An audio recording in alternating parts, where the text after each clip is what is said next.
1550 में खुलासा होने के बावजूद लोग मानने को तैयार नहीं थे कि वसारी ने जो बताया वो सही था। कई थ्योरी सामने आने लगी कि एक्चुअली में औरत कोई और है। कुछ लोगों ने कहा कि ये लियोनार्डो दा विंची की मम्मी थी, कुछ ने कहा कि ये इटालियन एरिस्टोक्रेसी में कोई रानी की पेंटिंग थी। सबसे मजेदार थ्योरी तो ये आई कि इस पेंटिंग में दा विंची ने खुद को दर्शाया है। ये पेंटिंग किसी औरत की नहीं है, बल्कि ये पेंटिंग दा विंची की खुद की पेंटिंग है और उन्होंने इमेजिन किया है कि वो खुद कैसे दिखते अगर वो एक औरत होते तो। इस थ्योरी को आर्टिस्ट लिलियन श्वार्ट्ज ने साल 1987 में एक आर्टिकल में बढ़ावा दिया। उन्होंने डिजिटल टूल्स का इस्तेमाल करके सिमिलैरिटीज दिखाने की कोशिश करी लियोनार्डो दा विंची की खुद की शक्ल में और मोनालिसा की शक्ल में। वैसे देखो, इस लॉजिक से तो किन्हीं भी दो चेहरों को एक के ऊपर एक रखकर उनमें सिमिलैरिटीज दिखाई जा सकती हैं। लेकिन आज हम काफी सर्टेनिटी से कह सकते हैं कि इस पेंटिंग में जो औरत दिखाई गई है वो लीजा जोकोंडो ही है। फ्लोरेंस में रहने वाले एक प्रोफेसर ने 25 साल तक इस चीज पर रिसर्च करी थी और आर्काइव्स ढूंढ के निकाले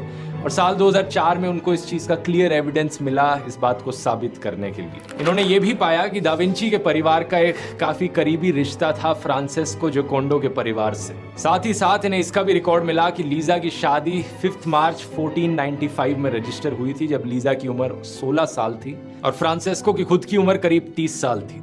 इन्होंने ये पाया कि लियोनार्डो दा विंची के पिता और लीजा के हस्बैंड एक दूसरे को बहुत अच्छे से जानते थे और ऐसा हो सकता है कि इस पेंटिंग को कमीशन कराने का काम लीजा के हस्बैंड के द्वारा नहीं बल्कि लियोनार्डो के पिता के द्वारा किया गया।